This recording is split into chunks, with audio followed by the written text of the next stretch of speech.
Hello my dear student, आप सभी का एक बार फिर से आपके अपने यूट्यूब चैनल प्रोक्सिमा क्लासेस में स्वागत है। चलिए बच्चों, जैसा कि आप थंबनेल देख पा रहे होंगे, आज संडे धमाका। ठीक है बच्चों, 60 टॉप ऑब्जेक्टिव 12th बायोलॉजी का। ठीक है बच्चों, फटाफट जुड़ जाएंगे हमसे, हमारे सेशन से। ठीक है, अगर आप इस चैनल पे नए हैं तो चैनल को सब्सक्राइब कर लेंगे और बेल आइकन को दबा लेंगे। ठीक है बच्चों, और जो भी पुराने स्टूडेंट हैं फटाफट सेशन को लाइक कर देंगे। आज 60 ऑब्जेक्टिव हम आपके लिए लेकर के आए हैं। ये आपके जो एग्जाम होने वाला है 3 दिन के बाद, आपके लिए बहुत इंपॉर्टेंट होने वाला है ये सेशन। फटाफट जुड़ जाइए बच्चों, फटाफट। ठीक है बच्चों, एकदम फटाफट जुड़ेंगे, लेट नहीं करेंगे एकदम। आपके अगर आपका पॉजिटिव रिस्पॉन्स रहा बच्चों तो आप 12 बजे कल फिर आएगा आपके लिए बायोलॉजी का क्लास। आज संडे स्पेशल आपका क्लास चल रहा है बच्चों, 60 ऑब्जेक्टिव। ठीक है, 60 एकदम मोस्ट इंपॉर्टेंट वीवीआई आपके लिए आया है आज। ठीक है, आज एकदम नहीं रुकेंगे, फटाफट जुड़ जाएंगे बच्चों। चलिए, जो अभी तक नहीं जुड़े हैं बच्चों फटाफट जुड़ जाइए। ठीक है, चलिए देख लीजिए बच्चों, आपके लिए मोटिवेशनल थॉट है। सपनों को पाने के लिए समझदार नहीं पागल बनना पड़ता है। जी हाँ बच्चों, सपना अगर आपको पाना है, अपना सपना पूरा करना है तो समझदार नहीं, उसके लिए पागल अब बनना पड़ेगा आपको। ठीक है, चलिए बच्चों फटाफट जुड़ जाइए जो नहीं जुड़े हैं अभी तक। जितने भी बायोलॉजी के स्टूडेंट है, राखी, इंदु, राजनंदिनी, शिशमणि, सुस्मिता, ठीक है, देवांशु, प्रियांशु, विनीता, बबली, पूजा, ठीक है, जितने भी बच्चों हैं सभी जुड़ जाएंगे। हमारे बायोलॉजी के जितने भी प्यारे प्यारे स्टूडेंट हैं सभी सभी सभी बच्चे एकदम आज मिस नहीं करना है सेशन। आज बहुत ही शानदार शानदार क्वेश्चन है आपके लिए, आपका ये सेशन बहुत ही शानदार होने वाला है। फटाफट जुड़ जाइए बच्चों, एकदम आज एकदम जबरदस्त सेशन होने वाला है। ठीक है, एकदम फटाफट जुड़िए। चलिए बच्चों, हम लेट ना करते हुए आपका ये सेशन शुरू करते हैं। पहला क्वेश्चन आपके स्क्रीन पे आ रहा है बच्चों, आप ध्यान से देखेंगे। पहला क्वेश्चन है, स्तनधारियों में से अंडे देने वाले कौन होते हैं? 4 ऑप्शन आपके सामने है बच्चों। पहला है कांटेदार चींटीखोर, दूसरा है चमगादड़, तीसरा है बेल, चौथा है गिलहरी। 4 ऑप्शन आपके सामने है बच्चों, क्वेश्चन समझिएगा और अच्छे से जवाब दीजिएगा। कह रहा है कि स्तनधारी भी है मगर वो अंडा देता है, कौन सा है बच्चों? क्या चमगादड़ है? बिल्कुल नहीं, चमगादड़ तो बच्चा देता है। ठीक है, बेल है, ब्लू बेल है? नहीं बच्चों, वो भी क्या होता है? बच्चा देता है। क्या गिलहरी अंडा देता है? नहीं बच्चों, गिलहरी भी अंडा देता है। ऑप्शन से छांटने की कोशिश करिए। जी हाँ, स्तनधारी भी है और अंडा भी देता है, कौन सा? कांटेदार चींटीखोर। एकदम ए जो है पहला क्वेश्चन, एकदम यूनिक क्वेश्चन आपके स्क्रीन पे आपको दिख रहा होगा, एकदम टीटीआई है बच्चों, इसे आप टीटीआई कर लेंगे। ठीक है, चलिए बच्चों अगले क्वेश्चन पे चलते हैं। अगला क्वेश्चन आपके स्क्रीन पे आ रहा है, देखेंगे और फटाफट कमेंट करेंगे। दूसरा है, तरल संयोजी उत्तक क्या है? तरल संयोजी उत्तक क्या है? फटाफट कमेंट करिए, हम देख पा रहे हैं आप लोग का। ठीक है, जुड़िए और फटाफट कमेंट करिए बच्चों, ये सेशन मिस नहीं करना है। बस 3 दिन में आपका एग्जाम है, आप कोताही जरा सा भी मत बरतिए। ठीक है, नहीं तो बहुत प्रॉब्लम होने वाला है बच्चों, इसलिए आप फटाफट कमेंट करेंगे। ठीक है, फटाफट कमेंट करिए बच्चों, एकदम देर नहीं करिए। ठीक है, चलिए मैं रसगुल्लो फटाफट कमेंट करेंगे।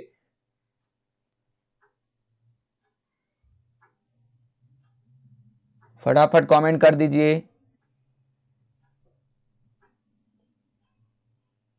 बिल्कुल सही जवाब है मेरे बच्चों, बहुत अच्छा, बहुत शानदार।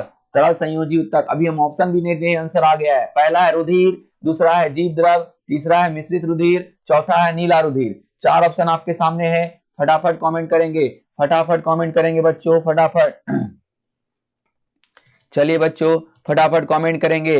पहला है तरल संयोजी उत्तक रुधिर, दूसरा है जीव द्रव, तीसरा है मिश्रित रुधिर, चौथा है नीला रुधिर। जी हाँ, बिल्कुल सही सही आपका आ चुका है रुधिर। रुधिर को ब्लड भी कहा जाता है, खून भी कहा जाता है। खून क्या है बच्चों? तरल संयोजी उत्तक है। ठीक है, क्लियर। चलेंगे तीसरे नंबर क्वेश्चन की ओर। तीसरा नंबर क्वेश्चन आपके स्क्रीन पे है, फटाफट कमेंट करेंगे बच्चे, जितने भी बच्चे हैं सभी फटाफट कमेंट करेंगे, एकदम नहीं रुकेंगे। ठीक है, आज रुकना नहीं है। पौधों में भोज्य पदार्थों का संवहन जिनके द्वारा होता है वह क्या है? कह रहा है बच्चों, पौधों में भोज्य पदार्थों का संवहन जिनके द्वारा होता है वह क्या है? फ्लोएम है, जाइलम है, तहसील है या ओसीन है? 4 ऑप्शन आपके सामने आपको दिख रहा होगा, फटाफट कमेंट करेंगे। रसगुल्लो, जितने भी रसगुल्ले हैं फटाफट कमेंट करेंगे। ठीक है, फटाफट कमेंट करेंगे बच्चों, जितने भी मेरे प्यारे प्यारे रसगुल्ले हैं। सुमिता कमेंट करेगी, ठीक है, सुस्मिता कमेंट करेगी, ठीक है, मनीषा कमेंट करेगी। आप फटाफट कमेंट करते जाइए बच्चों, आपका सेशन ये बहुत शानदार होने वाला है आज। ठीक है, चलिए बच्चों आप जुड़िए हमसे, अच्छा लगता है। ठीक है, आप जुड़ते हैं। शबनम कुमारी फटाफट कमेंट करेंगे। ठीक है, फटाफट। इंदु सुमिता कुमारी फटाफट कमेंट करिए। ठीक है, पप्पू कुमार फटाफट कमेंट करिए। नीतू कुमारी फटाफट कमेंट करिए। ठीक है बच्चों, एकदम सही जवाब है सब बच्चे का। पौधे में भोज्य पदार्थ का संवहन किसके द्वारा होता है बच्चों? Phloem is the right answer. Xylem जल का परिवहन होता है, जल का परिवहन याद रखिएगा। ठीक है, जाइलम द्वारा जल का परिवहन होता है। चलेंगे बच्चों चौथे नंबर क्वेश्चन की ओर। चौथा नंबर क्वेश्चन आपके स्क्रीन पे आ चुका है। पादप कोशिका की पहचान कैसे होती है? पादप कोशिका की पहचान कैसे होती है? डियर दीपांशु फटाफट कमेंट करेंगे और जुड़ जाएंगे, आप ही के लिए सेशन है। ठीक है, पादप कोशिका की पहचान सेंट्रोसोम, दूसरा है माइटोकॉन्ड्रिया से, तीसरा है कोशिका द्रव कला से, चौथा है कोशिका भित्ति से। आप कैसे पता करिएगा बच्चों कि कोई पादप कोशिका है या जीव कोशिका है? जी हाँ बच्चों, इसका एक ही उपाय है, एक ही उपाय है मेरे रसगुल्लो, एकदम ठीक है, एकदम बच्चों मेरे। कोशिका भित्ति is the right answer this question. ठीक है, कोशिका भित्ति से हम पता कर सकते हैं कि पादप कोशिका है या जंतु कोशिका है। पांचवें नंबर क्वेश्चन की ओर चलते हैं, प्रस्थान करते हैं बच्चों। आज का सेशन बहुत शानदार होने वाला है और फटाफट चलेगा। ठीक है, आज का सेशन बहुत स्पीड और बहुत शानदार होने वाला है। मरुद्भिद पौधों में कमी होती है किसके द्वारा बच्चों? चार ऑप्शन आपके सामने हैं। मरुद्भिद पौधों में कमी होती है, पहला ऑप्शन है जल की, दूसरा है क्लोरोफॉर्म की, तीसरा है क्लोरोफिल की, चौथा है वायु की। मरुद्भिद का मतलब होता है बच्चों कि रेगिस्तान में जो पौधा होते हैं, जो पौधे होते हैं, उसे मरुद्भिद कहा जाता है। आपको बताना है कि उसमें किसकी कमी होगी, उन पौधों में किसकी कमी होगी बच्चों? फटाफट कमेंट करेंगे, फटाफट कमेंट करेंगे मेरे रसगुल्लो फटाफट। ठीक है बच्चों, फटाफट कमेंट करिए कि मरुद्भिद पौधों में किसकी कमी हो जाती है? जल की, क्लोरोफॉर्म की, क्लोरोफिल की या वायु की? लगभग सभी बच्चे का बिल्कुल शानदार जवाब आया है बच्चों, हम देख पा रहे हैं। बिल्कुल सभी बच्चे का बिल्कुल शानदार जवाब है। जल is the right answer this question. मरुद्भिद पौधों में जल की कमी होती है, बिल्कुल सही जवाब है। ठीक है बच्चों, बिल्कुल मेरे रसगुल्लो। चलिए बच्चों अगले क्वेश्चन पे। छठा नंबर क्वेश्चन आपके स्क्रीन पे आ चुके हैं, आपके स्क्रीन पे आ चुके हैं। घरेलू मक्खियों द्वारा फैलने वाले रोगों का समूह कौन सा है? आपका घर में मक्खी होते हैं बच्चों, आपके घर में मक्खी होते हैं और उनसे रोग फैलते हैं। आपको बताना है कि वो रोगों कौन सा रोग फैलते हैं। ठीक है, चलिए डियर दीपांशु फटाफट कमेंट करिए। शबनम कुमारी फटाफट कमेंट करिए। पहला ऑप्शन है मलेरिया, हैजा, खुजली। दूसरा ऑप्शन में है रेबीज, रिकेट्स, अतिसार। नहीं बच्चों, रेबीज होता है वायरस के कारण, ये खत्म हो गया। देखिएगा, आपको ऑप्शन हटाने का तरीका मालूम होना चाहिए। रेबीज वायरस से होता है, खुजली कवक से होता है, मक्खी का इसमें कोई दोष नहीं है। टाइफाइड है, इनके बारे में दाद, खाज, खुजली, ये सब भी देखिए खुजली आ गया। यानी कहने का मतलब है टाइफाइड हो सकता है। क्यों? क्योंकि आपके भोजन पे मक्खी बैठेगा, गंदा मक्खी, तो टाइफाइड हो सकता है। ठीक है बच्चों, टाइफाइड और क्षय is the right answer this question. चलेंगे बच्चों सातवें नंबर क्वेश्चन की ओर। सातवां नंबर क्वेश्चन है अल्कोहल उद्योग में प्रयोग किए जाने वाले कवक का नाम क्या है? अल्कोहल उद्योग में प्रयोग किए जाने वाले कवक का नाम क्या है बच्चों? चार ऑप्शन आपके सामने हैं। ठीक है, पेनिसिलियम, दूसरा है म्यूकस, तीसरा है राइजोपस, चौथा है ईस्ट। जी हाँ बच्चों, अल्कोहल जब बनाया जाता है तो कौन सा, किसका उपयोग किया जाता है, ये आपको कमेंट बॉक्स में कमेंट करना है। जरा फटाफट करेंगे, स्पीड से करेंगे। ठीक है बच्चों, फटाफट कमेंट करेंगे। सुनीता कुमारी, ठीक है, सूरज कुमार, सभी बच्चे जितने जुड़े हुए हैं, पप्पू, इंदु, जो भी है, आप केमिस्ट्री जो है बायोलॉजी का जो भी बच्चे हैं वो सारे कमेंट करेंगे। ठीक है बच्चों, चलिए अल्कोहल उद्योग में प्रयोग किए जाने वाले कवक का नाम, बिल्कुल मेरे बच्चों रसगुल्लो, बिल्कुल सही जवाब आपका आया है। एकदम राइट आपका आंसर आया है। East is the right answer this question. चलेंगे बच्चों आठवें नंबर की क्वेश्चन की ओर। आठवां नंबर क्वेश्चन आपके स्क्रीन पे आ चुका है। वह जीव जिसमें हरित लवक पाया जाता है वह क्या कहलाता है? देखेंगे बच्चों, चार ऑप्शन आपके सामने हैं। पहला है विषाणु, दूसरा है अमीबा, तीसरा है यूग्लिना, चौथा है जीवाणु। चार ऑप्शन आपके सामने हैं, फटाफट कमेंट करेंगे, फटाफट कमेंट करेंगे माय डियर स्टूडेंट, फटाफट कमेंट करेंगे, एकदम देर नहीं करेंगे। आज का सेशन बहुत स्पीड चलने वाला है। फटाफट, वह जीव जिसमें हरित लवक पाया जाता है वह क्या है? पहला ऑप्शन में विषाणु, दूसरा है अमीबा, तीसरा है यूग्लिना, चौथा है जीवाणु। 4 ऑप्शन आपको दिख रहा होगा बच्चों, फटाफट कमेंट करेंगे। वह जीव जिसमें हरित लवक पाया जाता है वह क्या कहलाता है? बिल्कुल मेरे रसगुल्लो, लगभग सभी बच्चे का बिल्कुल सही जवाब आया है। Euglena is the right answer this question. Euglena जो है बिल्कुल सही जवाब है। सभी बच्चे का बिल्कुल राइट कमेंट आया है। Euglena is the right answer this question. चलेंगे बच्चों 9वें नंबर क्वेश्चन की ओर। एकदम आपका आज ये सेशन बहुत स्पीड चलेगा, ठीक है। 9वां नंबर क्वेश्चन है, न्यूक्लियोटाइड निम्नलिखित का संयोग है। किसका किसका न्यूक्लियोटाइड संयोग है बच्चों? 4 ऑप्शन आपके स्क्रीन पे है। पहला है शर्करा और नाइट्रोजन क्षारक, ठीक है, ये क्षारक है बच्चों, तारक लिखा गया है, आप तो समझ ही सकते हैं हिंदी टाइप करना कितना टफ है बच्चों, ठीक है। ये क्षारक है, शर्करा और नाइट्रोजन क्षारक। दूसरा है शर्करा फास्फेट और नाइट्रोजन क्षारक। तीसरा है बच्चों नाइट्रोजन क्षारक और फास्फेट। चौथा है नाइट्रोजन क्षारक फास्फेट और जल। 4 ऑप्शन आपको दिया गया है। फटाफट कमेंट करेंगे बच्चों, फटाफट कमेंट करेंगे, देर नहीं करेंगे, ठीक है। बिल्कुल मेरे बच्चों, लगभग सभी बच्चे का बिल्कुल सही जवाब आया है। शर्करा, फास्फेट और नाइट्रोजन क्षारक is the right answer this question, ठीक है बच्चों। बहुत शानदार, लाजवाब बच्चों। इसी तरह से आप अपने प्रिपरेशन को चेक करें, ठीक है, कि आप कितना प्रिपेयर्ड हैं, आप अपने एग्जाम के लिए कितना तैयार हैं बच्चों, आप इससे पता लगा सकते हैं, ठीक है।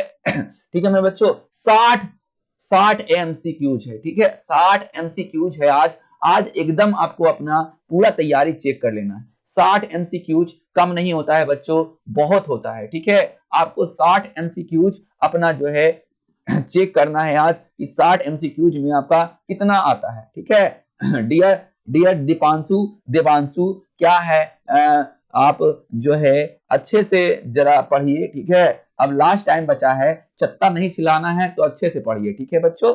हाँ तो चलिए बच्चों 10वें नंबर क्वेश्चन की ओर चलते हैं हम। आपके स्क्रीन पे देखिएगा 10वां नंबर क्वेश्चन आ रहा है, ठीक है। देखेंगे पिगमेंट उत्तक पाए जाते हैं। 4 ऑप्शन आपके सामने है, एकदम तगड़ा क्वेश्चन है बच्चों। पिगमेंट उत्तक किसमें पाए जाते हैं? पहला ऑप्शन है त्वचा, दूसरा है यकृत, तीसरा है हृदय, चौथा है मांस। चलिए फटाफट कमेंट कीजिए, हम आपके कमेंट का वेट कर रहे हैं, ठीक है बच्चों, फटाफट कमेंट करेंगे। एकदम लाजवाब क्वेश्चन है, एकदम टीटीआई है, इसे हम टीटीआई कर दे रहे हैं, ठीक है बच्चों, इसे हम टीटीआई कर दे रहे हैं, ठीक है। देख लीजिए, इसको हम टीटीआई कर दिए हैं। पिगमेंट उत्तक पाए जाते हैं किस में? त्वचा में, यकृत में, हृदय में या आमाशय में? फटाफट बच्चों, एकदम देर नहीं करेंगे, आपका ये एकदम शानदार क्वेश्चन है, ठीक है। पिगमेंट उत्तक कहां पाए जाते हैं? पिगमेंट उत्तक कहां पाए जाते हैं बच्चों? फटाफट कमेंट करेंगे। लगभग सभी बच्चे का, लगभग हम देख पा रहे हैं बच्चों, सभी बच्चे का बिल्कुल सही आंसर आया है। एकदम लाजवाब आंसर आया है, एकदम बिल्कुल सही है। त्वचा is the right answer this question, ठीक है बच्चों। कहां पाया जाता है पिगमेंट? बिल्कुल सही जवाब है, त्वचा is the right answer this question, ठीक है। त्वचा में पिगमेंट पाया जाता है, ठीक है बच्चों। चलते हैं 11वें नंबर क्वेश्चन की ओर। 11वां नंबर क्वेश्चन आपके स्क्रीन पे आ चुका है, देखेंगे और फटाफट कमेंट करेंगे, देखेंगे और फटाफट कमेंट करेंगे। कह रहा है कौन सा मच्छर मनुष्य में मलेरिया फैलाता है? 4 ऑप्शन आपके सामने हैं, एकदम टीटीआई है एग्जाम के लिए बच्चों, एकदम टीटीआई है, ठीक है, एकदम टीटीआई है, देख लीजिए। ठीक है बच्चों, कौन सा मच्छर जो है मनुष्य में मलेरिया फैलाता है? पहला है नर एनोफ्लिज, दूसरा है मादा एनोफ्लिज, तीसरा है क्यूलेक्स, चौथा है एनोफ्लिज। 4 ऑप्शन आपके सामने हैं, फटाफट कमेंट करिएगा, फंसिएगा नहीं बच्चों, नर और मादा में नहीं फंसना है, इतना याद रखिएगा। मलेरिया जो फैलाता है बच्चों वो होता है मादा एनोफ्लिज। ऐसे भी जानते हैं आप, लड़कियां लोग जो है ज्यादा खून चूसती है ना बच्चों, तो इसी कारण से देखिए, माहिर मत कीजिएगा, मादा मादा मतलब तो महिला ही हुआ, इसी के काटने से जो है मनुष्य में मलेरिया फैल जाता है, वरना जो नर में इतना क्षमता नहीं है कि वो मलेरिया फैला सकता है, ठीक है बच्चों। चलते हैं अगले क्वेश्चन पे, अगले क्वेश्चन की ओर। 12वां नंबर क्वेश्चन आपको पता है, मेढक के हृदय में 3 भाग होते हैं बच्चों। मेढक के हृदय में निम्नलिखित भाग होते हैं, यानी 3 कक्ष होते हैं। अब आपको इसका विस्तार देखना है, ठीक है। मेढक के हृदय में निम्नलिखित भाग होते हैं, आपको इसका जवाब देना है कि कितना अलिंद और कितना निलय होता है। पहला ऑप्शन है 2 अलिंद 1 निलय, ठीक है। दूसरा ऑप्शन है 2 निलय 1 अलिंद, तीसरा ऑप्शन है 1 अलिंद 1 निलय, चौथा ऑप्शन है 2 निलय 2 अलिंद, ठीक है। 4 ऑप्शन आपके सामने हैं। मेढक के हृदय में निम्न भाग होते हैं, पहला ऑप्शन है 2 अलिंद और 1 निलय, दूसरा ऑप्शन है 2 निलय और 1 अलिंद, तीसरा ऑप्शन है 1 अलिंद 1 निलय, चौथा ऑप्शन है 2 निलय 2 अलिंद। चार ऑप्शन आपको दिया गया है बच्चों, फटाफट कमेंट करेंगे। ठीक है, मेढक के हृदय में कितने होते हैं बच्चों? बिल्कुल सही जवाब है, बिल्कुल सही जवाब है हमारे बच्चों, 2 अलिंद और 1 निलय होते हैं। Right answer this question. ठीक है, 2 अलिंद और 1 निलय होते हैं। चलेंगे बच्चों, ठीक है बच्चों, चलेंगे बच्चों अगले क्वेश्चन की ओर चलेंगे। 13वां नंबर क्वेश्चन आपके स्क्रीन पे है। इंसुलिन हार्मोन निम्न परिवर्तन करता है। 4 ऑप्शन आपके सामने हैं, देखेंगे बच्चों, 4 ऑप्शन आपके सामने हैं। ठीक है, इंसुलिन हार्मोन निम्नलिखित परिवर्तन करता है। क्या करता है बच्चों? 4 ऑप्शन आपके सामने हैं। शक्कर को प्रोटीन में बदल देता है, शक्कर को ग्लाइकोजन में बदल देता है, ठीक है, ग्लाइकोजन को शक्कर में बदल देता है, या वसा को ग्लाइकोजन में बदल देता है। 4 ऑप्शन आपको दिख रहा है, फटाफट कमेंट करिए, फटाफट। दीपांशु फटाफट कमेंट करेंगे सब नाम, ठीक है, फटाफट कमेंट। बबली, पूजा, विनीता, दीपांशु, प्रियांशु, निशा, राखी, इंदु, आनंदनी, सिस्मनी, सुस्मिता, फटाफट कमेंट करिए, फटाफट, एकदम देर नहीं करना है। राजा फटाफट कमेंट करिए। ठीक है, चलिए बच्चों, राखी फटाफट कमेंट करिए। ठीक है, इंसुलिन हार्मोन निम्न परिवर्तन करता है, बिल्कुल सही जवाब आ चुका है। लगभग सभी बच्चे का बिल्कुल सही आंसर है। शक्कर को ग्लाइकोजन में बदल देता है बच्चों। इंसुलिन क्या करता है? हमारे शरीर में जो शक्कर होता है उसको ग्लाइकोजन में बदल देता है। इज राइट आंसर, शक्कर को ग्लाइकोजन में बदलता है। इंसुलिन अगर कम जाएगा बच्चों तो हमारे शरीर में क्या होगा? शक्कर की मात्रा बढ़ जाएगा, जिससे हमारा शुगर का लेवल बढ़ेगा बच्चों। अगर इंसुलिन बढ़ जाएगा शरीर में हमारा तो शक्कर की मात्रा घटेगा, जिससे हमें हाइपोथर्मिया नामक रोग हो जाएगा। यानी कि हमें जो है इंसुलिन का स्रावन स्थिर रखना है, ना बढ़ने देना है ना घटने देना है। चलेंगे बच्चों 14वें नंबर क्वेश्चन की ओर। 14वां नंबर क्वेश्चन आपके स्क्रीन पे है, देखेंगे किसमें कार्बोहाइड्रेट नहीं होता है। 4 ऑप्शन आपके सामने आ रहा है बच्चों, एकदम टीटीआई से भी टीटीआई है, आप इसको टीटीआई कर लेंगे। एकदम आपको देखने में लगता है हल्का, मगर कतई जहर वाला क्वेश्चन है। ठीक है, कतई जहर लिख दे रहे हैं बच्चों, कतई जहर वाला क्वेश्चन है ये। ठीक है, आपको इसको अच्छे से करना है। किसमें कार्बोहाइड्रेट नहीं होता है? जी हाँ बच्चों, मटर is the right answer this question. इसमें पाया जाता है क्या भाई? प्रोटीन पाया जाता है, ना कि कार्बोहाइड्रेट पाया जाता है। क्लियर बच्चों, किसमें कार्बोहाइड्रेट नहीं है? मटर में नहीं है, बाकी सब में कार्बोहाइड्रेट है। आपको कार्बोहाइड्रेट लेना है तो आलू खाइए, मक्का खाइए, केला खाइए, कार्बोहाइड्रेट मिलेगा। ठीक है, चलिए बच्चों 15 नंबर क्वेश्चन आपके स्क्रीन पे आ चुका है, देखेंगे और फटाफट जवाब देंगे। क्योटो प्रोटोकॉल किससे संबंधित है? 4 ऑप्शन आपके सामने हैं। पहला है ओजोन क्षय, दूसरा है हरित गृह प्रवाह, तीसरा है जल प्रदूषण, चौथा है वन्य जीवन का संरक्षण। 4 ऑप्शन आपके सामने हैं बच्चों, फटाफट कमेंट करेंगे। क्योटो प्रोटोकॉल किससे संबंधित है? फटाफट बच्चों, बिल्कुल सही जवाब है, क्योटो प्रोटोकॉल जो है हरित गृह प्रवाह से संबंधित है बच्चों। हरित गृह प्रवाह क्योटो प्रोटोकॉल, बिल्कुल सही जवाब है। ओजोन क्षय से नहीं संबंधित है बच्चों। क्योटो प्रोटोकॉल संबंधित है। ठीक है बच्चों, बिल्कुल सही जवाब है। ग्लोबल वार्मिंग से संबंधित है। कब हुआ था बच्चों? 1997, याद रखिएगा इसको, 11 दिसंबर 1997 में इसका जो है पहला आयोजन हुआ था। ठीक है बच्चों, कहाँ हुआ था आपको पता है? जापान के शहर क्योटो में, इसीलिए इसको क्योटो कहा जाता है। ठीक है, जापान के शहर क्योटो में हुआ था, इसीलिए इसको क्योटो प्रोटोकॉल भी कहा जाता है। ठीक है बच्चों, चलिए 16वें नंबर क्वेश्चन की ओर चलते हैं बच्चों। 16वां नंबर क्वेश्चन आपके स्क्रीन पे आ रहा है, देखेंगे और फटाफट जवाब देंगे। ठीक है, देर नहीं करेंगे, एकदम फटाफट जवाब दीजिए। 16वां नंबर, प्राकृतिक वायु प्रदूषण कौन सा है बच्चों? प्राकृतिक वायु प्रदूषण कौन सा है? परागण, ज्वालामुखी से निकलने वाले गैस, एरोसोल या फ्लोराइड्स। 4 ऑप्शन आपके सामने हैं, फटाफट कमेंट करेंगे बच्चों, फटाफट कमेंट करेंगे। प्राकृतिक वायु प्रदूषण कह रहा है, हम लोग जो प्रदूषित करते हैं वो नहीं कह रहा है बच्चों, ये ध्यान दीजिएगा। कह रहा है प्राकृतिक वायु प्रदूषण कौन सा है? परागकण है, ज्वालामुखी से निकलने वाली गैसें हैं, या एरोसोल है, या फ्लोराइड्स है। 4 ऑप्शन आपके सामने हैं, फटाफट कमेंट करेंगे। लगभग सभी बच्चे का बिल्कुल सही आंसर आया है। ज्वालामुखी से निकलने वाली गैसें बिल्कुल सही आंसर है। ठीक है, ज्वालामुखी से निकलने वाली गैसें बिल्कुल सही है। इससे निकलता है सल्फर डाइऑक्साइड, जो कि हमारे वायु को प्रदूषित करता है। याद रखिएगा बच्चों, ज्वालामुखी से कौन सा निकलता है? सल्फर डाइऑक्साइड, आपको याद रखना है। एकदम पूछ सकता है कि ज्वालामुखी से कौन सा ऐसा निकलता है यौगिक जो वायु को प्रदूषित करता है, तो सल्फर डाइऑक्साइड आपको याद रखना है। चलिए डियर दीपांशु फटाफट कमेंट करेंगे। 17 नंबर क्वेश्चन आपके सामने आ चुका है, कह रहा है जल प्रदूषण का समान सूचक जीव क्या है? जी हाँ बच्चों, जैसे वायु प्रदूषण का लाइकेन है, शैवाल है, उसी तरह से जल प्रदूषण का सूचक क्या है? एकदम टीटीआई क्वेश्चन है, एकदम नोट डाउन कर लीजिएगा, एकदम छपेगा आपके एग्जाम में, तो आप चूकिएगा नहीं, एकदम चूकिएगा नहीं, एकदम टीटीआई कर दे रहे हैं हम, ठीक है, टीटीआई।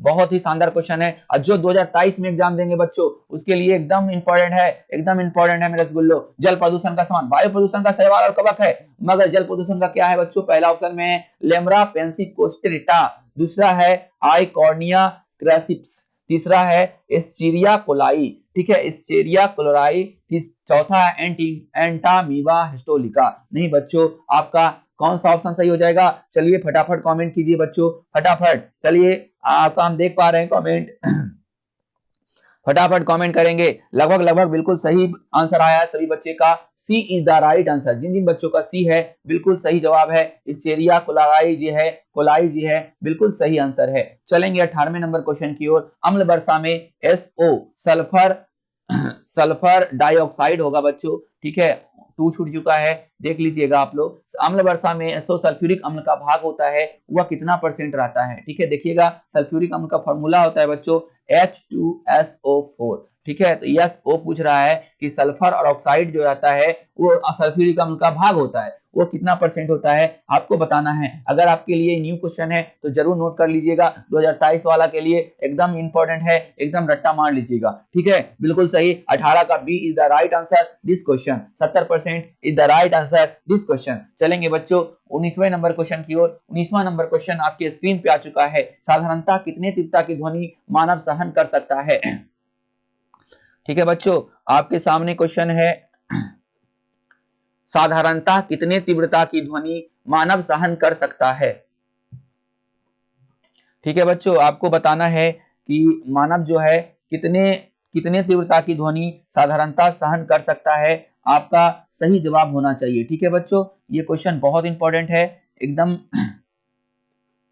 ध्वनि तीव्रता का जो सहन करने का क्षमता होता है बच्चों, ये आपका होता है 80 से 90 डेसिबल, ठीक है बच्चों, 80 से 90 डेसिबल तक हम जो है ध्वनि को सहन कर सकते हैं, ये आप याद रखिएगा, ठीक है। देखिए बच्चों, एकदम फटाफट कमेंट कीजिए बच्चों, ठीक है। 85, देखिएगा हम लिख देते हैं, 85 डेसिबल से ऊपर होगा तो बुरा असर पड़ेगा, बहरापन हो सकता है, बहरापन भी हो सकता है, ठीक है। तो आपका बिल्कुल सही जवाब हो जाएगा बच्चों 80 से 90 decibel is the right answer. अगर कहीं 20 और 30 पढ़े हैं तो ये गलत है बच्चों, ठीक है, ये इसमें तो आपका बहरे ही हो जाइएगा, एकदम एकदम खतरनाक लेवल है ये, ठीक है, कान से खून निकलने लगेगा। तो इसका सही यानी 85 डेसिबल से ऊपर होने लगता है तो बुरा असर पड़ने लगता है, ठीक है, और 90 से ऊपर होने लगता है तो बहरापन होने लगता है डेसिबल से, ठीक है, याद रखिएगा एकदम बच्चों। मानव जो है कितना सहन कर सकता है? तो 80 से 90 डेसिबल का जो ध्वनि है वो सहन कर सकता है। चलेंगे बच्चों 20वें नंबर क्वेश्चन की ओर। WHO के द्वारा ध्वनि प्रदूषण का कौन सा मानक सही है? ठीक है बच्चों, कह रहा है कि कहां तक आपका जो है डेसिबल होना चाहिए, उससे ज्यादा नहीं होना चाहिए, ठीक है।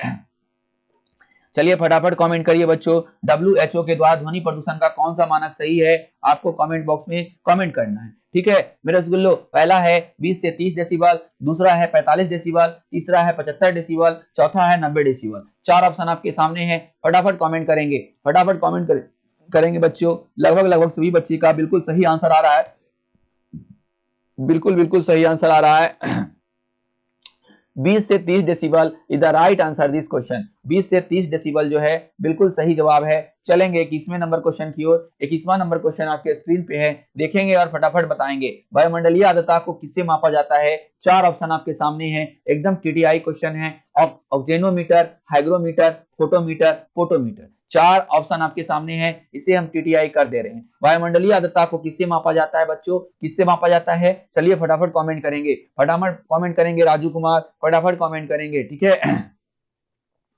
चलिए फटाफट कमेंट करिए पप्पू कुमार, फटाफट कमेंट करेंगे, ठीक है, एकदम देर नहीं करिए। सुष्मिता, सुमिता, फटाफट कमेंट करिए। दीपांशु, फटाफट कमेंट करेंगे। बिल्कुल लगभग लगभग सभी बच्चे का, जिन जिन बच्चों का बी ऑप्शन है hygrometer is the right answer this question, 21 का बी जो है बिल्कुल सही आंसर है। चलेंगे बच्चों 22वें नंबर क्वेश्चन की ओर। सल्फर का सबसे बड़ा संग्राहक कौन है? एकदम बहुत इंपॉर्टेंट क्वेश्चन है, एकदम आपके लिए एकदम टीटीआई कर देते हैं बच्चों। सल्फर का सबसे बड़ा संग्राहक कौन है? 2023 इंपॉर्टेंट आपका, ठीक है बच्चों। 2022 तो एकदम टीटीआई है ही है, ठीक है बच्चों। चलेंगे वायुमंडल, चट्टाने, महासागर, झील। बिल्कुल बच्चों लगभग लगभग सभी बच्चे का बिल्कुल सही आया है। चट्टान बिल्कुल सही होगा, तभी तो ज्वालामुखी फटता है बच्चों, तो उससे सल्फर डाइऑक्साइड निकलता है। यानी सल्फर का सबसे बड़ा संग्राहक कौन है? चट्टाने हैं, याद रखिएगा। चलेंगे 23वें नंबर क्वेश्चन की ओर। पादपों में सर्वाधिक पाए जाने वाला तत्व क्या है? बहुत इंपॉर्टेंट क्वेश्चन, एकदम छोटा छोटा क्वेश्चन हमारे सेलेक्ट किए हैं, एकदम इंपॉर्टेंट क्वेश्चन आपके सब सेलेक्ट किए हैं बच्चों। आप एकदम सेशन को देखिए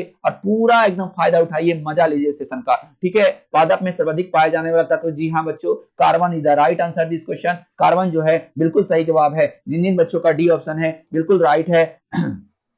चलिए बच्चों अगले क्वेश्चन पे चलते हैं। अगला क्वेश्चन है आपका, परितंत्र की दो वनस्पतियों के बीच का संक्रामक भाग क्या कहलाता है? एकदम टीटीआई है बच्चों, आपके ऑफलाइन क्लास में भी ये क्वेश्चन हुआ है, एकदम टीटीआई, ठीक है, एकदम टीटीआई है। परितंत्र की दो वनस्पतियों के बीच का संक्रामक भाग क्या कहलाता है बच्चों? फटाफट कमेंट करेंगे, फटाफट करेंगे मेरे पास लो फटाफट। पहला ऑप्शन है यूकोटोन, दूसरा है इकोक्लाइन, तीसरा है इकोसिस्टम, चौथा है ऑप्शन आपके सामने इकेसिस। चार ऑप्शन आपके सामने है बच्चों, फटाफट कमेंट करेंगे। लगभग लगभग सभी बच्चे का बिल्कुल सही आंसर आया है, ecotone is the right answer this question. चलेंगे बच्चों अगले क्वेश्चन की ओर। अगले क्वेश्चन आपके स्क्रीन पे आ रहा है, देखेंगे 25वां नंबर क्वेश्चन आपके स्क्रीन पे आ चुका है बच्चों, देखेंगे और फटाफट कमेंट करेंगे, ठीक है, देखेंगे और फटाफट कमेंट करेंगे। चलिए बच्चों देखिए और फटाफट कमेंट करेंगे, ठीक है। जलीय परितंत्र में ऊर्जा का पिरामिड कैसा होता है? हमेशा आपको हमेशा बताना है कि जलीय पिरामिड में जो होते हैं वो कैसे होते हैं बच्चों, आपको बताना है। एकदम शानदार क्वेश्चन है, आपको कोई दिक्कत नहीं होने जा रहा है, ठीक है, ठीक है बच्चों।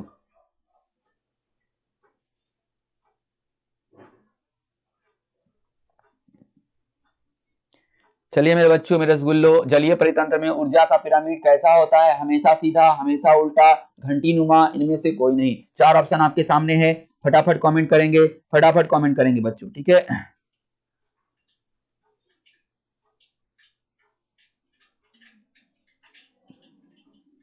फटाफट कमेंट करेंगे।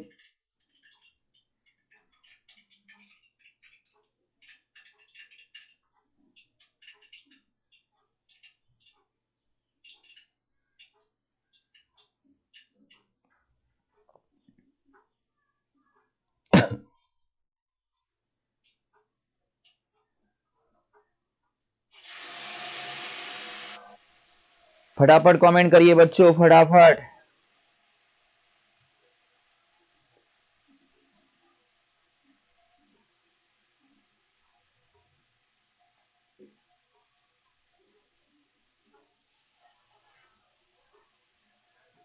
जी हाँ बिल्कुल सही जवाब है, लगभग लगभग सभी बच्चे का सही जवाब आ चुका है, हमेशा सीधा होता है, ठीक है। चलिए 26वें नंबर क्वेश्चन की ओर चलते हैं। 26वां नंबर क्वेश्चन आपके सामने है, जीरो फाइट। जीरो फाइट क्या रखते हैं? यानी जीरो फाइट का मतलब होता है बच्चों, जो मरुस्थल में पौधे उगते हैं उन्हें जीरो फाइट कहा जाता है। पहला ऑप्शन है गहरी जड़ें, दूसरी है छिपे हुए रंध्र, तीसरा है मोटी क्यूटिकल, चौथा उपयुक्त सभी। चार ऑप्शन आपको दिख रहा है बच्चों, फटाफट कमेंट करेंगे, ठीक है। जीरो फाइट क्या रखते हैं, आपको फटाफट कमेंट करना है। फटाफट कमेंट करिए बच्चों, फटाफट, ठीक है, देर नहीं करेंगे, एकदम देर नहीं करेंगे बच्चों, फटाफट कमेंट करेंगे।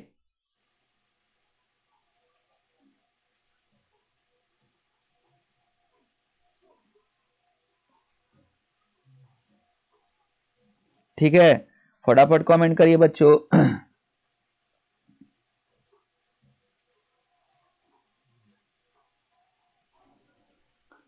जी हाँ बिल्कुल सही है, उपयुक्त सभी is the right answer, zero fight रखते हैं, उपयुक्त सभी। चलेंगे बच्चों 27वें नंबर क्वेश्चन की ओर। पारिस्थितिकी पिरामिड सर्वप्रथम किसने प्रस्तावित किया? चार ऑप्शन आपके सामने है, चार्ल्स एल्टन ने, आर हिज ने, तीसरा ऑप्शन है आपके सामने आर ए लिंडमैन ने, चौथा ऑप्शन है जेवी लिविंग ने। चार ऑप्शन आपके सामने है बच्चों, फटाफट कमेंट करेंगे, फटाफट कमेंट करेंगे मेरे बच्चों, ठीक है। चार ऑप्शन आपके सामने है, पारिस्थितिक पिरामिड जो दिया था वो सर्वप्रथम किसने दिया था? चलिए बच्चों फटाफट कमेंट करेंगे, फटाफट कमेंट करेंगे आप।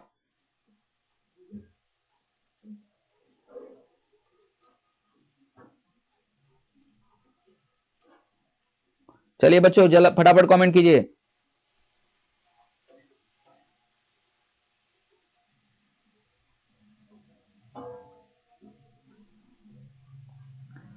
बिल्कुल सही जवाब, लगभग लगभग सभी बच्चे का बिल्कुल सही शानदार आंसर आया है।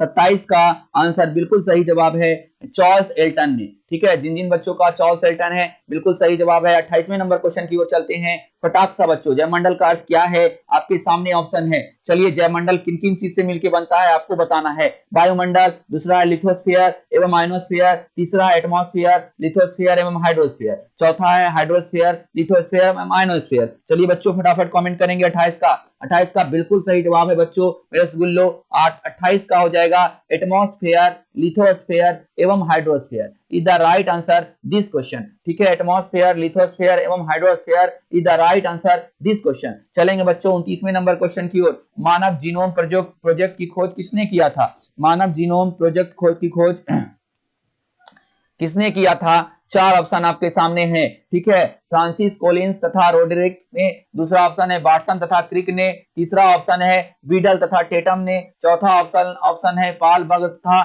बॉलमंड ने। ठीक है, चार ऑप्शन आपके सामने है बच्चों, फटाफट कमेंट करिए। ठीक है, फटाफट कमेंट करिएंगे, आपको फटाफट कमेंट करना है। 29 का बिल्कुल सही जवाब हो जाएगा बच्चों। 29 का ए, फ्रांसिस कोलिंस तथा रोडरिक ने, जिनका जिनका सही आया है ऑप्शन बिल्कुल सही जवाब है। चलेंगे बच्चों 30 नंबर की ओर। 30 नंबर क्वेश्चन आपके स्क्रीन पे आपको दिख रहा है। पोषक डीएनए से संबंध विषाणु जीनोम क्या कहलाता है? चार ऑप्शन आपके सामने है बच्चों। पहला ऑप्शन है प्रोफेज, दूसरा है प्रोफेज, तीसरा है बैक्टीरियोफेज, चौथा है इनमें से कोई नहीं। चलिए बच्चों फटाफट कमेंट करिए, फटाफट कमेंट करेंगे। ठीक है, फटाफट कमेंट करिएगे। ठीक है बच्चों, फटाफट कमेंट करेंगे आप, फटाफट कमेंट करिए बच्चे, फटाफट कमेंट करिएंगे। ठीक है, चलिए बिल्कुल सही जवाब आ चुका है। लगभग लगभग सभी बच्चे का बिल्कुल सही आंसर है prophase is the right answer this question. Prophase जो है बिल्कुल सही आंसर है। चलेंगे बच्चों 31वें नंबर की ओर। खुद को इतना कमजोर मत होने दो कि तुम्हें किसी के एहसास की जरूरत है। चलिए बच्चों इसे समझिए आप अच्छे से। ठीक है, ये आपके लिए थॉट है, बहुत शानदार है बच्चों। ठीक है, बहुत शानदार है, आप इसको समझिए अच्छे से और आप इस पर थोड़ा ध्यान दीजिए कि खुद को इतना कमजोर मत होने दो कि तुम्हें किसी का एहसान एहसान की जरूरत हो। आप एग्जाम हॉल में भी यही फॉर्मूला अपनाइएगा बच्चों। आप अपने को इतना कमजोर मत होने दीजिएगा कि किसी का एहसान का आपको जरूरत हो। ठीक है बच्चों, आप इन बातों पर ध्यान दीजिएगा तो आपको कोई दिक्कत नहीं होगा।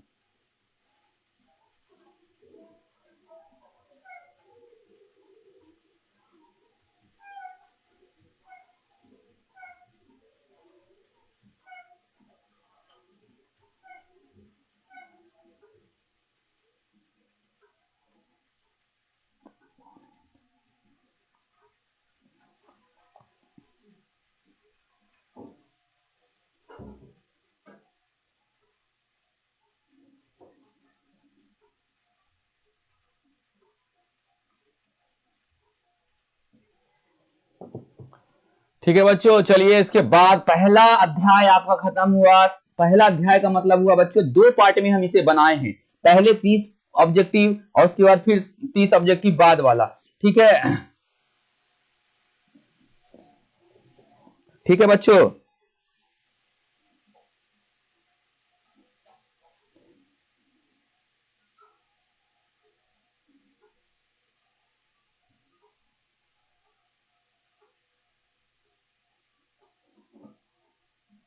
ठीक है। खुद को इतना कमजोर मत होने दो कि तुम्हें किसी के एहसान की जरूरत हो। चलिए बच्चों आपके सामने है एक 30वां नंबर क्वेश्चन। प्रतिबंध एंजाइम की खोज किसने किया था? चार ऑप्शन आपके सामने है। स्मिथ स्मिथ एवं नॉर्थन्स ने, दूसरा है बर्गर ने, तीसरा है बॉक्समैन ने, चौथा है फ्लेमिंग ने। ठीक है बच्चों, चार ऑप्शन आपके सामने हैं, आप फटाफट फटाफट कमेंट करेंगे। ठीक है बच्चों, फटाफट कमेंट करिए। प्रतिबंध एंजाइम की खोज किसने किया था? स्मिथ एवं नॉर्थनसन ने, बर्गर ने, या बॉक्समैन ने, या फ्लेमिंग ने? 4 ऑप्शन आपके सामने है बच्चों, फटाफट कमेंट करेंगे। ठीक है, 31 का बिल्कुल बच्चों फटाफट कमेंट करेंगे। ठीक है, फटाफट कमेंट करेंगे मेरे गुल्लो। लगभग सभी बच्चे का बिल्कुल सही आंसर आया है। 31 का जो है बिल्कुल सही हो जाएगा ए। ठीक है, 31 का क्या हो जाएगा बच्चों? ए। स्मिथ एवं नॉर्थन्स ने बिल्कुल राइट आंसर है। ठीक है बच्चों, बिल्कुल राइट आंसर है आपका। ठीक है ना। चलिए मेरे बच्चों, मेरे रसगुल्लो, चलेंगे 32वें नंबर क्वेश्चन की ओर। 32वां नंबर क्वेश्चन आपके स्क्रीन पे आ रहा है, देखेंगे और फटाफट कमेंट करेंगे। ठीक है, 32वां नंबर क्वेश्चन आपके स्क्रीन पे है, देखेंगे और फटाफट कमेंट करेंगे। डीएनए फिंगरप्रिंटिंग के लिए डीएनए प्राप्त किया जाता है। पहला है श्वेत रुधिर कणिकाओं से, दूसरा है बच्चों बाल जड़ कोशिकाओं से, तीसरा है देह स्राव से, चौथा है इनमें से सभी। 4 ऑप्शन आपके सामने हैं, फटाफट कमेंट करिए। जी हाँ, लगभग सभी बच्चे का बिल्कुल सही जवाब आया है, श्वेत रुधिर कणिकाओं से। ठीक है, डीएनए जो है फिंगरप्रिंटिंग के लिए इससे प्राप्त किया जाता है। WBC एकदम इंपॉर्टेंट क्वेश्चन है, आप इसको टीटीआई कर लीजिएगा। ठीक है बच्चों, आप इसको जो है टीटीआई कर लेंगे, बहुत ही शानदार क्वेश्चन है। चलिए बच्चों, 33वें नंबर क्वेश्चन की ओर चलते हैं। प्रतिबंधन एंडोन्यूक्लियाज काटता है किसको? 4 ऑप्शन आपके सामने हैं बच्चों, फटाफट कमेंट करेंगे। कह रहा है पहला है एक डीएनए रज्जु को विशिष्ट स्थल पर, दूसरा है डीएनए के दोनों रज्जुओं को, तीसरा है डीएनए के दोनों रज्जुओं को किसी भी स्थल पर, चौथा है एकल रज्जु की डीएनए को, आरएनए को। ठीक है, 4 ऑप्शन आपको दिख रहा है, फटाफट कमेंट करेंगे बच्चों। ठीक है, फटाफट कमेंट करेंगे। आपके सामने है 33 नंबर क्वेश्चन आपके सामने है, फटाफट।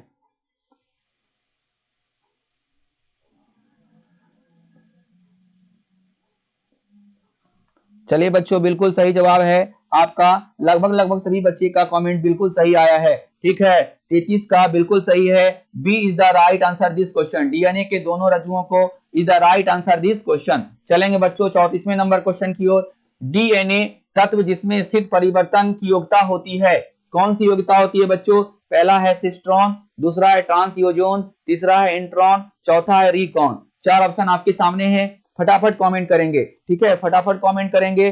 34 का बिल्कुल मेरे बच्चों बहुत शानदार आंसर है। डीएनए तत्व जिसमें स्थित परिवर्तन की योग्यता होती है वह इंट्रॉन कहलाती है। लगभग सभी बच्चे का बिल्कुल सही आंसर आया है और ये टीटीआई है आपके लिए। ठीक है, ये टीटीआई है। चलेंगे बच्चों 35वें नंबर क्वेश्चन की ओर। 35वां नंबर क्वेश्चन आपके सामने है, दिल्ली स्थित जैव प्रौद्योगिकी केंद्र का नाम क्या है? 4 ऑप्शन आपके सामने हैं, पंडित जवाहरलाल नेहरू प्रौद्योगिकी केंद्र, दूसरा है इंदिरा गांधी जैव प्रौद्योगिकी केंद्र, तीसरा है लाल बहादुर जैव प्रौद्योगिकी केंद्र, चौथा है उपयुक्त में से कोई नहीं। 4 ऑप्शन आपके सामने हैं, फटाफट कमेंट करेंगे बच्चों, फटाफट कमेंट करेंगे। ठीक है, फटाफट कमेंट कर लेंगे, फटाफट कमेंट करिए। ठीक है बच्चों, फटाफट कमेंट करिए। चलिए 4 ऑप्शन आपके सामने हैं बच्चों, पंडित जवाहरलाल नेहरू प्रौद्योगिकी केंद्र, दूसरा है इंदिरा गांधी। चलिए बच्चों फटाफट कमेंट करिए, देर नहीं करेंगे, बहुत ही तगड़ा इंपॉर्टेंट क्वेश्चन है। सुस्मिता कुमारी फटाफट, अनुभव कुमार फटाफट कमेंट करो, शबनम कुमारी फटाफट, सुस्मिता कुमारी फटाफट कमेंट करिए, राजनंदिनी, शिशमणि, विनीता, बबली, पूजा, प्रियांशु, दिवांशु, राखी, कहाँ गया है सब बच्चों, फटाफट कमेंट करो। 35 का बिल्कुल सही जवाब आ चुका है। जो भी बच्चे हमें लाल बहादुर जैव प्रौद्योगिकी केंद्र, सी 35 का सी जो है बिल्कुल सही आंसर है। चलेंगे बच्चों 36वें नंबर क्वेश्चन की ओर। डीएनए को देखने के लिए क्या प्रयोग में लाया जाता है? 4 ऑप्शन आपके सामने है, डीएनए को हम देखने के लिए किस चीज का प्रयोग करते हैं बच्चों? पहला ऑप्शन है एथिडियम ब्रोमाइड, दूसरा है एनिलीन ब्लू, चौथा है सेक्रेनीन, चौथा है आपका इनमें से कोई नहीं। ठीक है, तीसरा है सेक्रेनीन। 4 ऑप्शन आपके स्क्रीन पे दिख रहा है आपको, फटाफट कमेंट करिएगा। डीएनए को देखने के लिए प्रयोग में लाया जाता है बच्चों, लगभग सभी बच्चे का बिल्कुल राइट आंसर आया है, एथिडियम ब्रोमाइड। ठीक है, ethidium bromide is the right answer. चलेंगे बच्चों 37वें नंबर क्वेश्चन की ओर। किसी भी जनसंख्या में उपस्थित समस्त जीन एवं उसके अलील कहलाते हैं। 4 ऑप्शन आपके सामने हैं, फटाफट कमेंट करेंगे। पहला है जीन कोष, दूसरा है जीन बैंक, तीसरा है जीन प्रवाह, चौथा है अनुवांशिक अपवहन। 4 ऑप्शन आपके सामने हैं, फटाफट कमेंट करेंगे मेरे रसगुल्लो। लगभग सभी बच्चे का बिल्कुल सही आंसर आया है, जीन कोष is the right answer this question. ठीक है, जीन कोष जो है बिल्कुल सही जवाब है। चलेंगे 38वें नंबर क्वेश्चन की ओर। 38वां नंबर क्वेश्चन आपके स्क्रीन पे आ चुका है, देखेंगे और फटाफट जवाब देंगे। बहुत ही अच्छा क्वेश्चन है और बहुत ही हल्का क्वेश्चन है, ठीक है बच्चों। ठीक है, चलेंगे। विषाणु का अध्ययन किस शाखा में किया जाता है? पहला है फाइकोलॉजी, दूसरा है वायरोलॉजी, तीसरा है ब्रायोलॉजी, चौथा है भ्रूण विज्ञान। ठीक है, 4 ऑप्शन आपको दिख रहा होगा बच्चों। चलिए फटाफट कमेंट करेंगे। लगभग सभी बच्चे का बिल्कुल सही आंसर आया है। Virology is the right answer this question. Virology जो है बिल्कुल सही जवाब है बच्चों। 39वां नंबर क्वेश्चन आपके स्क्रीन पे है। पीसीआर विधि आवश्यक है?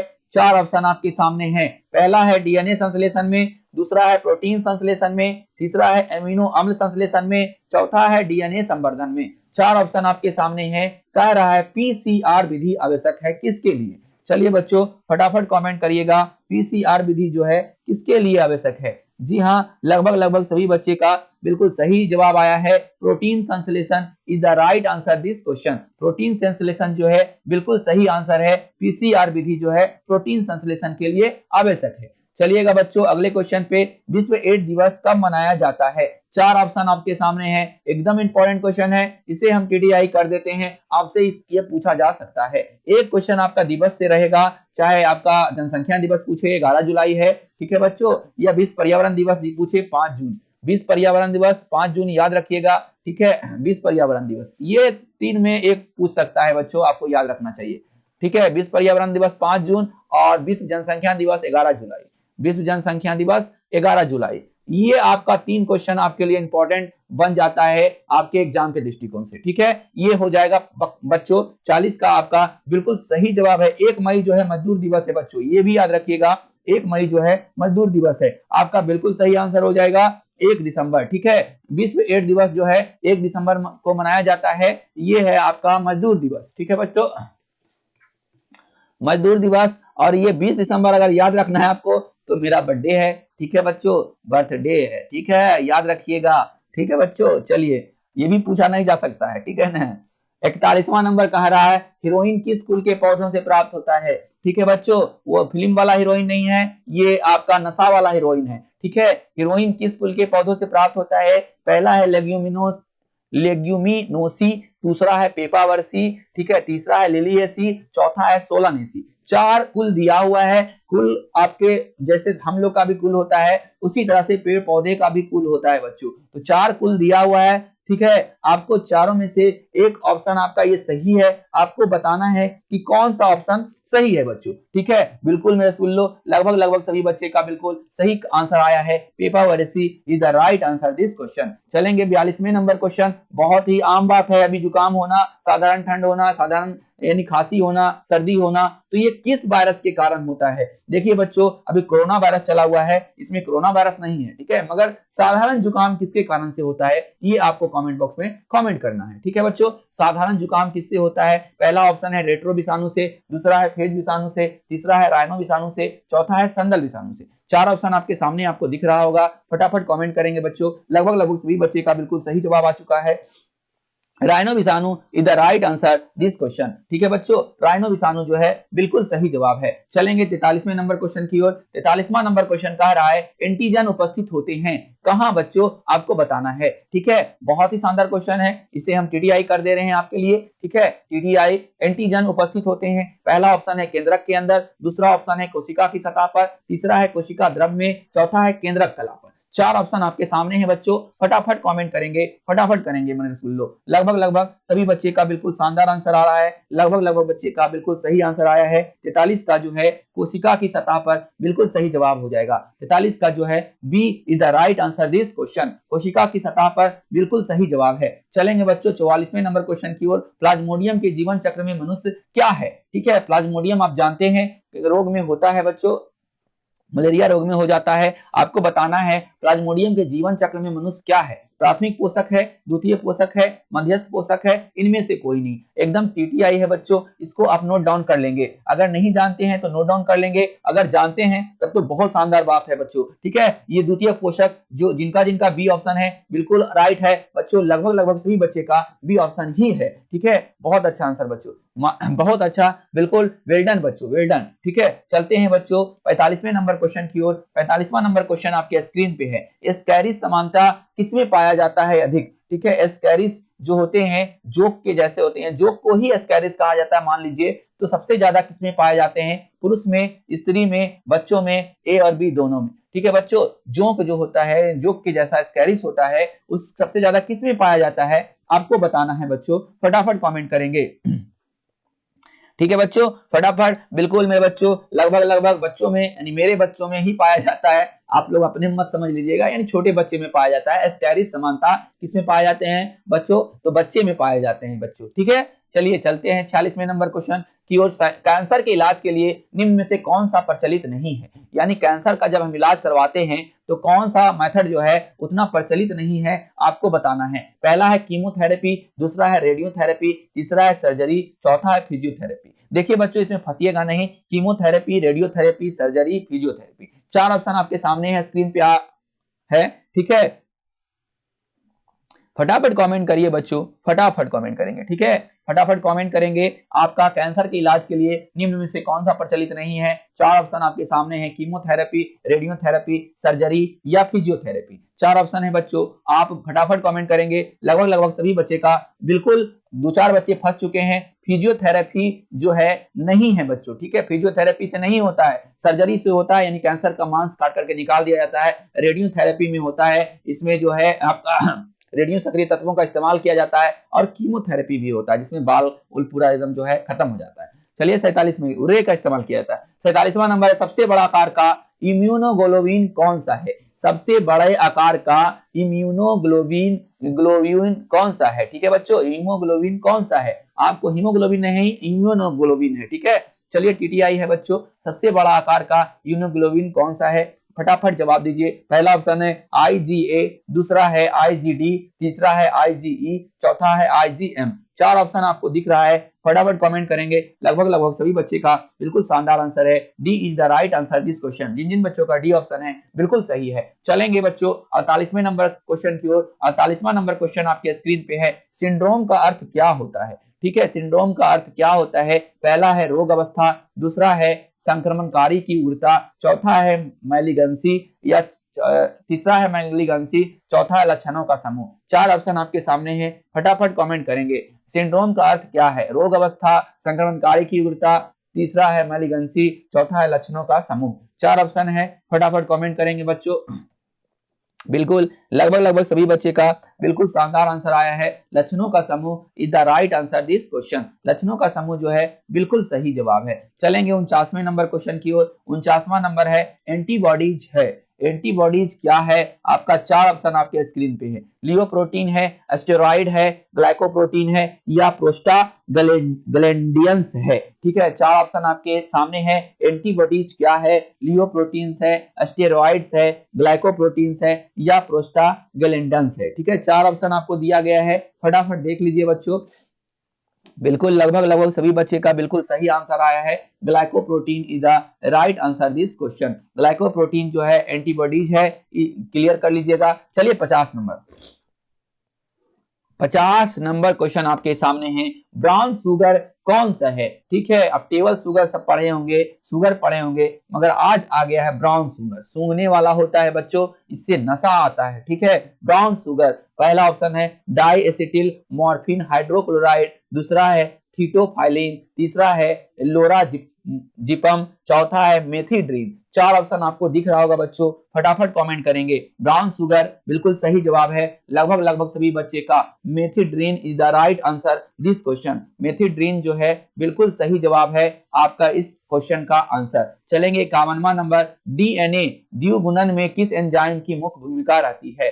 डीएनए द्विगुणन में किस एंजाइम की मुख्य भूमिका रहती है? चार ऑप्शन आपके सामने हैं, पहला है लाइगेज, दूसरा है आरएनए आईएसएजीटी, तीसरा है डीएनए पॉलीमरेज, चौथा है रिवर्स ट्रांसक्रिप्टेड। क्रिप्टेज। ठीक है, 4 ऑप्शन आपको दिख रहा होगा बच्चों, फटाफट कमेंट करिएगा। लगभग डीएनए द्विगुणन में किस एंजाइम की मुख्य भूमिका रहती है बच्चों? तो सही जवाब है आपका डीएनए पॉलीमरेज। ठीक है, चलेंगे 52वें नंबर क्वेश्चन की ओर। 52वां नंबर क्वेश्चन आपके स्क्रीन पे आ चुका है। डीएनए के कूट कर्म को क्या कहते हैं? एकदम टीटीआई क्वेश्चन है, एकदम बच्चों डीएनए से आपका क्वेश्चन बनेगा एग्जाम में, इसीलिए हम डीएनए से आपका ज्यादातर क्वेश्चन जो है, कुछ क्वेश्चन जो है डीएनए से लिए हैं। ठीक है बच्चों, डीएनए के कूट कर्म को क्या कहते हैं? पहला है एक्सॉन, दूसरा है एंटॉन, तीसरा है मूलाभास, चौथा है सिस्ट्रॉन। 4 ऑप्शन आपको दिख रहा है बच्चों, फटाफट कमेंट करेंगे। लगभग बिल्कुल सही जवाब है, axon is the right answer this question. चलेंगे बच्चों 53वां नंबर क्वेश्चन की ओर। 53वां नंबर क्वेश्चन है, प्रतिकोडेन या एंटीकोडेन पाए जाते हैं किसमें? 4 ऑप्शन आपके सामने हैं। पहला है डीएनए पर, दूसरा है टीआरएनए पर, तीसरा है बड़ी टीआरएनए पर, चौथा है एमआरएनए पर। 4 ऑप्शन आपके सामने हैं। प्रतिकोडेन, ठीक है बच्चों, प्रतिकोडेन या एंटीकोडेन किसमें पाए जाते हैं आपको बताना है। एकदम ये सेशन बहुत आसानी से खत्म हो जाएगा बच्चों आपका 45 से 50 मिनट में। सोच लीजिए 60 ऑब्जेक्टिव है बच्चों, 60 मिनट भी आपका समय नहीं लगेगा, तो फिर क्या लगेगा। ठीक है बच्चों, आप शानदार तरीके से तैयारी करिए। आप इसी तरह से आपका आज शाम 7 बजे जो है केमिस्ट्री और फिजिक्स का जो है मिला हुआ एकदम महामंथन आएगा। आज संडे रविवार है, आज रविवार का स्पेशल क्लास चलेगा। ठीक है बच्चों, इसलिए आज रात में जरूर जुड़ेंगे, अपना रिवीजन करेंगे। ठीक है, प्रतिकोडेन या एंटीकोडेन पाए जाते हैं किसमें बच्चों? 4 ऑप्शन आपके सामने हैं, फटाफट कमेंट करेंगे, फटाफट कमेंट करेंगे मेरे रसगुल्लो। लगभग सभी बच्चे का बिल्कुल सही जवाब आया है टीआरएनए पर। ठीक है, किस पर? टीआरएनए पर is the right answer this question. प्रतिकोडेन या एंटीकोडेन पाए जाते हैं टीआरएनए पर। तो रात में आज जरूर जुड़िएगा हमसे। ठीक है, आज का जो सेशन होगा बहुत शानदार होने वाला है बच्चों। जिससे कल था 30 क्वेश्चन केमिस्ट्री का रहेगा और 30 क्वेश्चन फिजिक्स का रहेगा। आप एकदम रेडी रहिएगा, एकदम टीटीटीआई क्वेश्चन आपके लिए रहेगा बच्चों। सिर्फ 2 या 3 दिन अभी और बचे हैं, बस अब तो ज्यादा दिन बचे नहीं है। आप लोग जितना पढ़ सकते हैं पढ़िए। डीएनए संश्लेषण के समय बनने वाला खंड, हम तो यही बोलेंगे बच्चों कि हमारा जो पिछला सेशन का ऑब्जेक्टिव है बायोलॉजी का, पूरा एक बार फिर से सरसरी निगाह से स्पीड करके आप रिवीजन कर लीजिए, आपका जो है बायोलॉजी का ऑब्जेक्टिव हो जाएगा। ठीक है, डीएनए संश्लेषण के समय बनने वाला खंड क्या है? 4 ऑप्शन आपके सामने है। पहला ऑप्शन है पॉलीमरेज खंड, दूसरा है आरएनए खंड, तीसरा है ओकाजाकी खंड, चौथा है आरएनए प्राइमर। 4 ऑप्शन आपको दिया गया है बच्चों, फटाफट कमेंट करेंगे। लगभग सभी बच्चे का बिल्कुल सही जवाब आया है, ओकाजाकी खंड is the right answer this question. Okazaki खंड जो है बिल्कुल सही आंसर होगा। चलेंगे बच्चों 55वें नंबर क्वेश्चन की ओर। आरएनए के पिरामिडीन में पाया जाता है क्या? ठीक है, आरएनए के पैरामिडीन में क्या पाया जाता है? पहला है साइटोसिन एवं थाइमिन, दूसरा है एडेनिन एवं गुआनिन, तीसरा है साइटोसिन एवं यूरासिल, चौथा है थाइमिन एवं यूरासिल।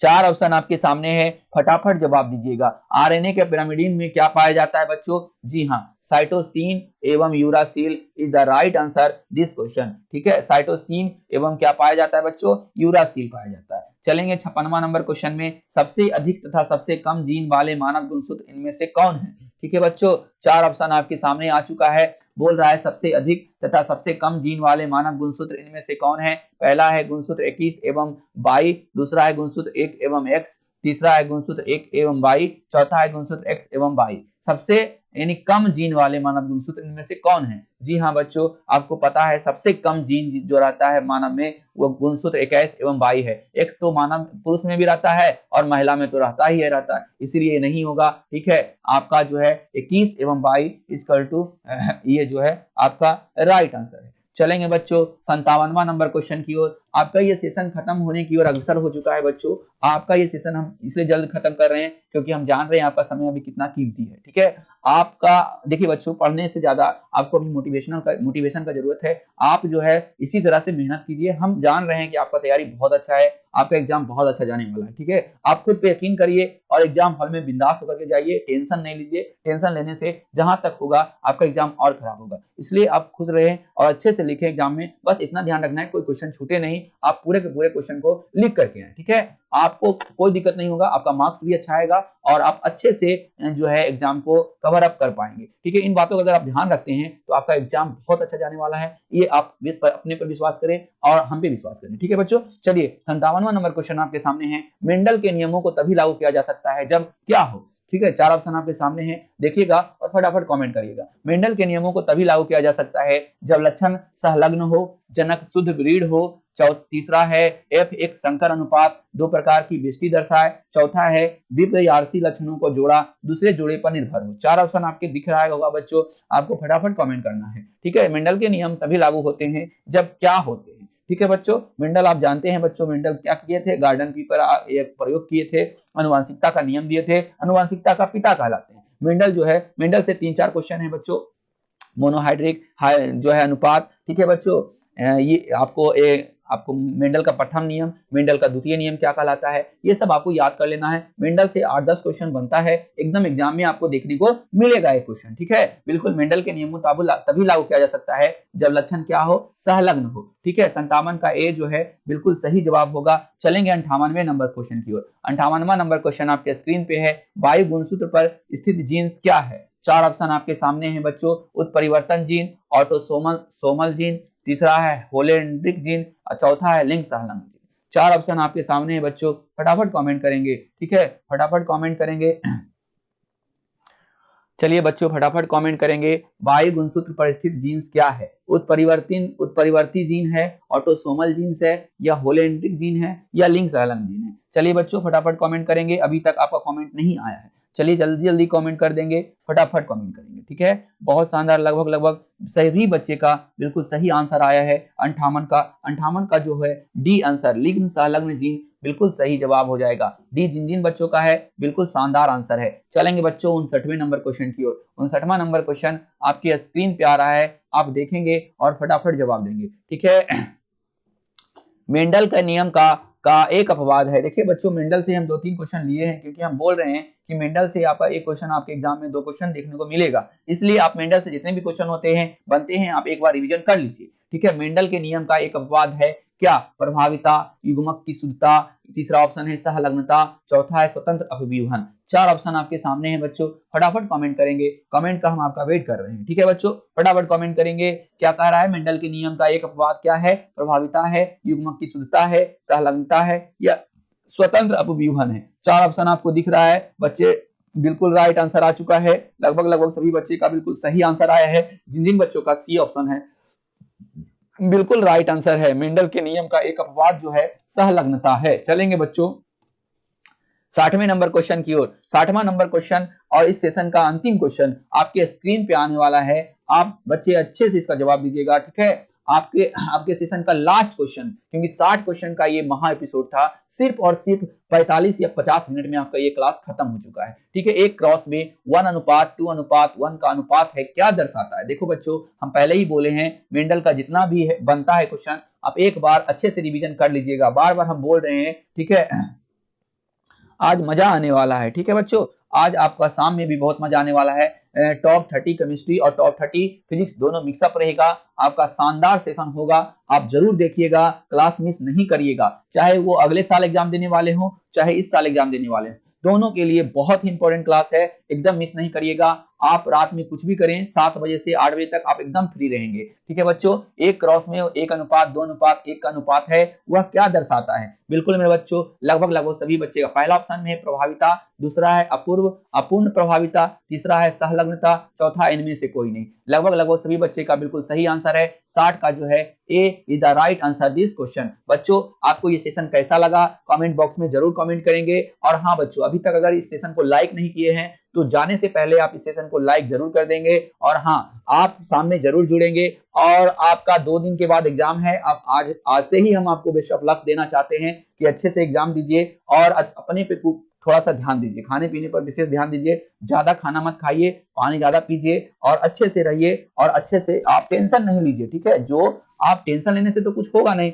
आपको एग्जाम हॉल में जाकर के अच्छे से सिर्फ लिखना है, राइटिंग पे ध्यान देना है। और हाँ, OMR अच्छे से भरना है, ज्यादा ऑब्जेक्टिव, जैसे 80 में से अगर 40 देना है तो सिर्फ 40 ही रखना है, ऐसा नहीं 45 रखना है। ये सब आप बातों पर आप ध्यान दीजिएगा तो आपका मार्क्स जो है एकदम 100% आपका इंक्रीज करेगा। ठीक है बच्चों, इसी के साथ हमारा ये सेशन आज का यही समाप्त कर रहे हैं बच्चों। ठीक है, फिर मिलेंगे अगले सेशन में, जब तक के लिए बाय बाय बच्चों, टाटा, शाम में मिलेंगे। ठीक है, फिर से संडे में 7 बजे शाम में मिलेंगे। जब तक के लिए आप लोग को, सभी बच्चों को अलविदा मेरे बच्चों, मिलेंगे फिर से। चलिए टाटा, बाय बाय।